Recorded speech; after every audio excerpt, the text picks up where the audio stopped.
पिछली दोनों सरकारों में क्या वसूली खुलेआम होती थी, चाहे अधिकारियों के द्वारा हो चाहे गुंडों के द्वारा हो, सड़क पे निकल नहीं सकते थे।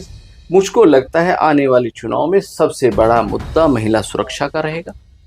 मैं जहां भी जाता हूं देखता हूं महिलाओं में एक अलग तरीके का क्रेज मानिए योगी जी के लिए और राज्य सरकार के लिए है, क्योंकि जिस तरह से पिछले 10 साल योगी जी से पहले उनके एक तरह से नरक में गुजरे, रोज हत्याएं, रोज अपहरण, रोज बलात्कार की जिस तरह से घटनाएं होती थी उस पर लगाम लगी है। और जितने भी बड़े गुंडे थे योगी जी ने उनको या तो जेल में भेजने का काम किया है या एनकाउंटर में ऊपर गए हैं। तो मुझको लगता है किसी भी धर्म की महिला, मैं कह रहा हूँ मुस्लिम है, सिख हैं, जैन हैं, हिंदू हैं, हर महिला इस समय सुरक्षित महसूस करती है निकलने में। एक समय था पूर्ववर्ती सरकारों में व्यक्ति, महिलाएं, बच्चे, व्यापारी सड़क पर निकलने में अपने आप को असुरक्षित महसूस, लॉ एंड ऑर्डर तो 10 साल के अंदर लॉ एंड ऑर्डर की इतनी शानदार वो कभी नहीं देखी, या तो कभी राजनाथ जी के समय थी या कल्याण सिंह जी के समय या योगी जी के समय में। तो राजनीति से कभी दूर नहीं था। आप उसको दूसरे शब्दों में कहें, इस समय कुछ समय मैंने भाजपा में भी काम किया, बहुत अच्छा अनुभव रहा।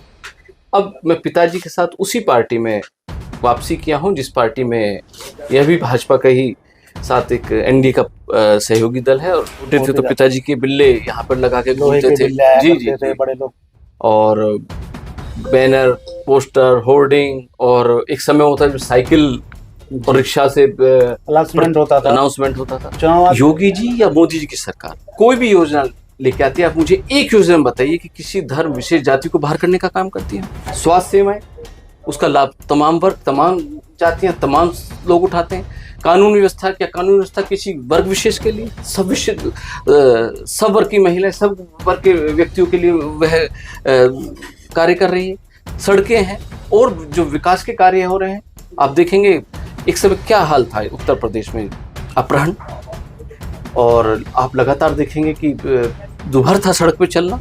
एक संस्थागत क्राइम जो है हर जिले में, जैसे कि योगी जी ने कहा कि हर जिले का पहले एक माफिया था, हर जिले का अपना एक प्रोडक्ट है, चाहे कन्नौज का इत्र हो, चाहे भदोई की अपनी कारपेट हो, तो कालीन हो। तो योगी जी ने आने के बाद सबसे बड़ा प्रहार उस संस्थागत क्राइम पर किया है। अब पता नहीं इसको विपक्षी दलों को इससे क्या समझ रहा है। नमस्कार, आज हमारे साथ देश की ऐसी शख्सियत हैं जिन्होंने अमेरिका में भी चुनाव लड़वाया और बहुत नामी गिरामी, बहुत सुलझे हुए पॉलिटिशियन केसी त्यागी जी के लड़के, जो अपने आप में एक बड़ा नाम है। अभी साथ हैं अमरीश त्यागी जी, और बात करेंगे हम उनसे 2027 के चुनाव को लेके, 2029 के चुनाव को लेके और उनके पॉलिटिकल कैरियर को लेके। सबसे पहले आपका स्वागत है। आप राजनीतिक परिवार से हैं अमरीश भाई, और आपने अमेरिका भी जाके चुनाव लड़ाया, तो मैं जानना चाहता हूँ आप पॉलिटिकल परिवार से हैं और फिर राजनीति की आपको जो सूझ हुई वो कैसे हुई? देखिए, राजनीतिक परिवार में पैदा होने के बाद राजनीति पे अधिकार मान लेना, मैं उन लोगों में से नहीं, लेकिन मैंने जब से आंखें खुली हमेशा देखा है लोग आते रहे हैं, हम भी उनकी, पिताजी इधर उधर उनकी सेवा में रहे, और जो मेरा कार्य क्षेत्र है वो भी प्रत्यक्ष अप्रत्यक्ष रूप से राजनीति से ही जुड़ा रहा है। मैं बाय प्रोफेशन साइकोलॉजिस्ट हूँ और मैं इसमें पीएचडी भी मुझे प्राप्त है जी। साउथ की एक बड़ी यूनिवर्सिटी ने मुझे इसमें पीएचडी से नवाजा है। तो मेरा कार्य क्षेत्र भी राजनीति के बहुत करीब रहा है। चुनाव प्रबंधन का जो कार्य मैं करता रहा हूँ और तमाम बड़े राष्ट्रीय समाज पत्रों पे मैं लगातार राजनीति, देश विदेश की राजनीति पे लेख लिखता रहा हूँ। तो राजनीति से मैं कभी दूर नहीं था। आप उसको दूसरे शब्दों में कहें, इस समय कुछ समय मैंने भाजपा में भी काम किया, बहुत अच्छा अनुभव रहा। अब मैं पिताजी के साथ उसी पार्टी में वापसी किया हूँ जिस पार्टी में यह भी भाजपा का ही साथ एक एनडीए का सहयोगी दल है, और दोनों साथ मिलकर इस लक्ष्य दोनों का समान है कि 2027 में किस तरह से पुनः एनडीए सरकार की वापसी उत्तर प्रदेश में हो। तो राजनीति से जो आपका सवाल था, मैं थोड़ा दूर थोड़ा पास था, लेकिन मैं राजनीति का हिस्सा हमेशा से रहा हूँ।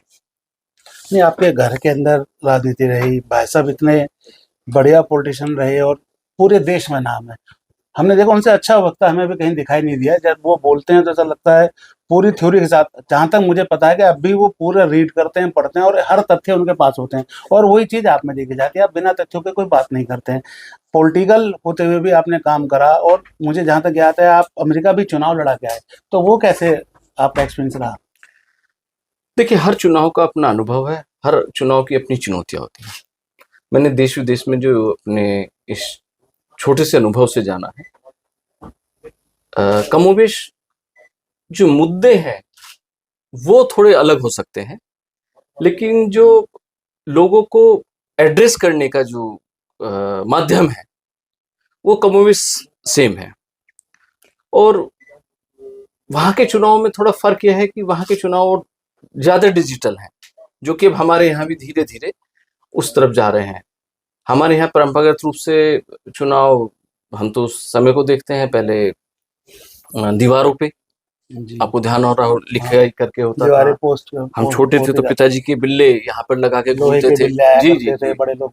और बैनर, पोस्टर, होर्डिंग, और एक समय होता है जब साइकिल और जी, रिक्शा से अनाउंसमेंट होता था, अनाउंसमेंट होता था। चुनाव आता था, पूरा हाँ, माहौल जी। चुनावी हो तो जाता लेकिन जैसे-जैसे पूरे विश्व में डिजिटलाइज़ेशन हुआ है, और उसके तहत चुनाव जो है, मुझे लगता है दीवारों से, पोस्टर और बैनर से निकल कर आपके हाथ में मोबाइल और आपकी स्क्रीन पर आ गया है। है। और सोशल मीडिया का काफ़ी इम्पैक्ट पड़ा। सोशल मीडिया का बड़ा इम्पैक्ट है, इसीलिए तमाम विश्व भर में जितनी भी राजनीतिक पार्टियाँ हैं और जितने भी राजनीतिक दल हैं, वो अपने मतदाता को एड्रेस करने के लिए इसी माध्यम का ज़्यादा इस्तेमाल कर रही हैं। हाँ, पश्चिम में थोड़ा पहले शुरू हो गया था, क्योंकि इसकी क्रांति भी पश्चिम से आई है, जो जिसे आप डिजिटल मीडिया, सोशल मीडिया कहते हैं।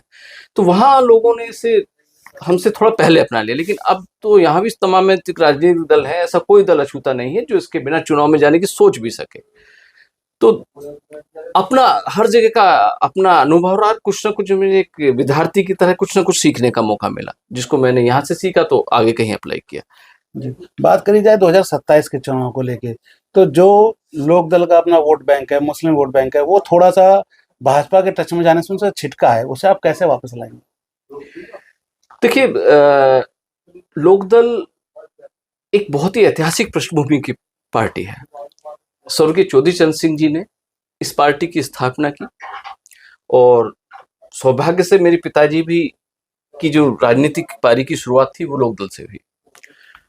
और चौधरी चरण सिंह जी ने इसमें प्रधानमंत्री बने, मुख्यमंत्री बने, तमाम बड़े पदों पर हुए, गृह मंत्री रहे। रहते हुए उन्होंने जाति, धर्म और किसी भी उसका विरोध किया कि भाई ये विषमता नहीं होनी चाहिए। उन्होंने कभी इस तरह से नहीं किया। वही हमारे जो नेता हैं चौधरी जैन सिंह जी, आप अगर उनके लगातार भाषण सुनेंगे, उनके व्यक्तित्व सुनेंगे, उनकी नीतियाँ देखेंगे, उन्होंने कभी किसी उसमें भेदभाव का ना कार्य किया है, ना उनके किसी व्यक्तित्व में है। वो हमेशा सभी के लिए खड़े रहे हैं। और ये विपक्षी दलों का, विरोधी दलों का वो भी रहता है कि इसके आने से होगा, उसका नहीं। हर पार्टी की अपनी नीतियाँ हैं, अपने कार्यक्रम हैं, उन्हीं के हिसाब से वो चलते हैं। लेकिन अपनी पहचान बनाए हुए वही चौधरी चरण सिंह जी की जो विरासत है, उसी को जैन चौधरी लगातार आगे बढ़ा रहे हैं। और मैंने उनकी कार्यप्रणाली में कभी किसी तरह का रंच मात्र भी किसी विशेष समुदाय, विशेष जाति के लिए भेदभाव नहीं देखा। वो हमेशा किसी का कार्य भी करते हैं तो कभी उसका एड्रेस नहीं पूछते, उसका समुदाय नहीं पूछते, वो कार्य के लिए आया, ठीक है, आगे बढ़े, करिए। तो इस तरीके की जो वो है, मुझे इसमें नहीं लगता कि किसी तरह की कोई समस्या है। सब लोग मिल-जुल कर सब। और एक चीज़ और मैं कहूँगा, ये भी एक वो है, आप पूर्ववर्ती सरकारों को देखिए, ये कोई मिथ है कि मुस्लिम नहीं आना चाहेगा। पूर्ववर्ती सरकारों को देखिए, सड़क पे निकलना दूभर था। ये जो महिला सुरक्षा, व्यापारी सुरक्षा, इसमें अगर विस्तृत में देखें तो हर आम नागरिक और हम आम महिला इस समय सुरक्षित महसूस कर रही है। ना उसमें किसी जाति विशेष, ना धर्म विशेष। तो जो सरकार की नीतियां होती हैं, वो सामूहिक होती है। आप देखेंगे सामूहिकता में, चाहे किसी भी धर्म की महिला मैं कह रहा हूँ, मुस्लिम है, सिख हैं, जैन हैं, हिंदू हैं, हर महिला इस समय सुरक्षित महसूस करती है निकलने में। एक समय था पूर्ववर्ती सरकारों में व्यक्ति, महिलाएं, बच्चे व्यापारी सड़क पर निकलने में अपने आप को असुरक्षित महसूस लॉ एंड करते हैं। ऑर्डर तो 10 साल के अंदर लॉ एंड काफी ऑर्डर मजबूत की हुआ है इतनी उत्तर प्रदेश में। शानदार वो कभी नहीं देखी, या तो कभी राजनाथ जी के समय थी, या कल्याण सिंह जी के समय, या योगी जी के समय में है। जी, मतलब एक प्रकार से आपकी घर वापसी हुई है, और आप जैसे पढ़े लिखे नौजवान और आपके नेता भी पढ़े लिखे हैं, तो ये एक नई क्रांति आएगी लोकदल में, और थिंक टैंक माने जाने वाले केसी त्यागी जी के संरक्षण में आप लोग काम करेंगे, और उत्तर प्रदेश के अंदर ज़्यादा से ज़्यादा सीटों पे लोकदल रहेगा। और जो अब चुनाव आएगा, और इसके अंदर जो प्रमुखता से अभी 10 साल से सरकार है योगी जी की, आप उनके सहायक हैं, उसके अंदर साथ काम कर रहे हैं आप, तो सीटों का बंटवारा लेके कैसे देखिए, मैनेज होगा? ये विषय पार्टी के वरिष्ठ नेताओं का है, चाहे हमारी पार्टी के राष्ट्रीय अध्यक्ष हों, चाहे वो बाकी वरिष्ठ नेता हों, चाहे उसमें माननीय त्यागी जी हों, बाकी वरिष्ठ लोग हैं, ये उनका विषय है। मैं बहुत आम कार्यकर्ता हूँ, उस विषय पे बोलना मेरे लिए ना तो अच्छा है, और मेरी सीमाओं से बाहर है। दूसरी बात रही कि हम सब कार्यकर्ता पार्टी को मजबूत करने पे लगे हैं। जितनी पार्टी मजबूत होगी, उतना एनडीए मजबूत होगा। और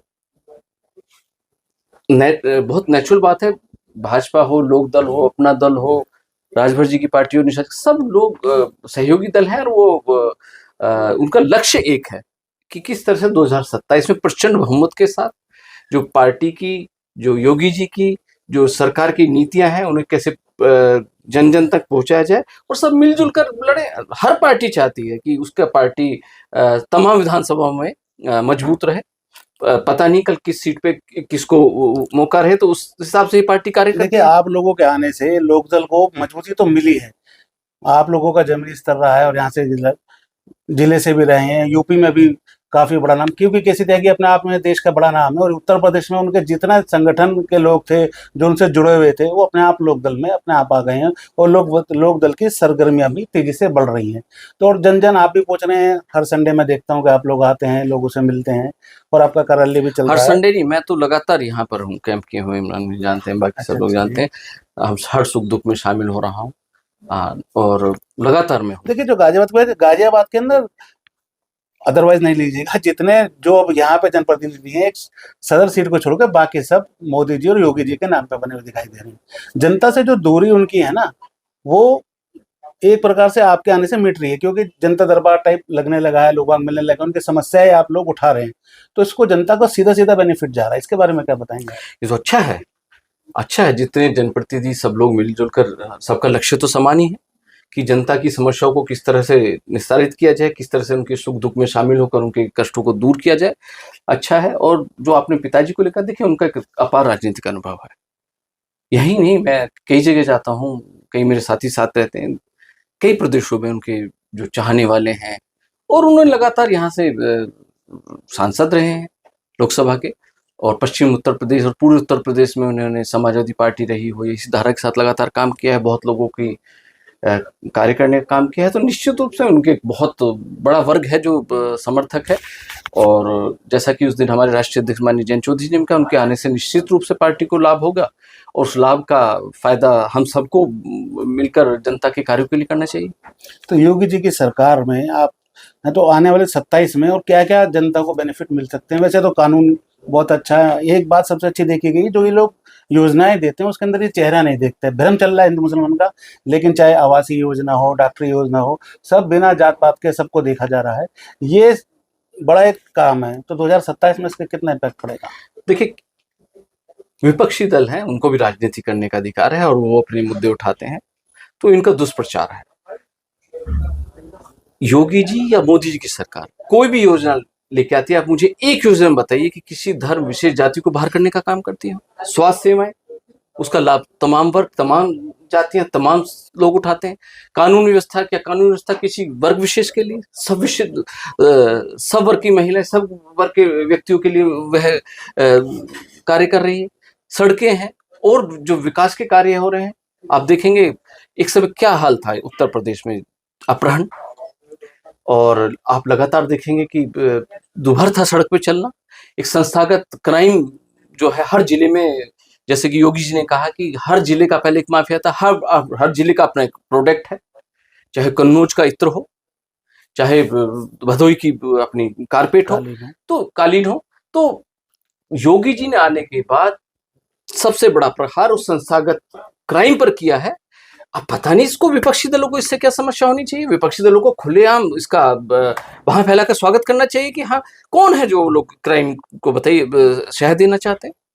तो मुझे लगता है चाहे माननीय मोदी जी की सरकार हो चाहे योगी जी की, उनके तमाम जनहित के कार्य बिना किसी भेदभाव, बिना किसी जाति विशेष, बिना किसी धर्म को नुकसान पहुंचे, सबके लिए है जनहित के कार्य। एक आखिरी सवाल वही चुनाव से रिलेटेड है। 2027 में हम जिन मुद्दों को लेके जाएंगे, आप जनता से क्या कहना चाहते हैं? एक युवा नेता जनता से क्या अपील करना चाहता है, वो बताएं। देखिए, जनता से तो मेरा यही है कि आप माननीय योगी जी के पिछले 10 साल के कार्यकाल का और उससे पूर्ववर्ती सरकारों के पिछले 10 साल का स्वयं आकलन करें, किस तरह की व्यवस्थाएं यहाँ थी और पिछली दोनों सरकारों में क्या वसूली खुलेआम होती थी, चाहे अधिकारियों के द्वारा हो चाहे गुंडों के द्वारा हो, सड़क पे निकल नहीं सकते थे। मुझको लगता है आने वाले चुनाव में सबसे बड़ा मुद्दा महिला सुरक्षा का रहेगा। मैं जहां भी जाता हूं देखता हूं महिलाओं में एक अलग तरीके का क्रेज माननीय योगी जी के लिए और राज्य सरकार के लिए है, क्योंकि जिस तरह से पिछले 10 साल योगी जी से पहले उनके तरह से नरक में गुजरे, रोज हत्याएं, रोज अपहरण, रोज बलात्कार की जिस तरह से घटनाएं होती थी, उस पर लगाम लगी है। और जितने भी बड़े गुंडे थे योगी जी ने उनको या तो जेल में भेजने का काम किया है या एनकाउंटर में ऊपर गए हैं। तो मुझको लगता है कि जनता ये सब देख रही है, जनता जनार्दन हम आपसे ज्यादा समझदार है, उसका आकलन करके पुनः प्रचंड बहुमत की सरकार माननीय योगी जी की बनाएगी। धन्यवाद आपका, मिर्ची, बहुत बहुत धन्यवाद, इतना टाइम दिया।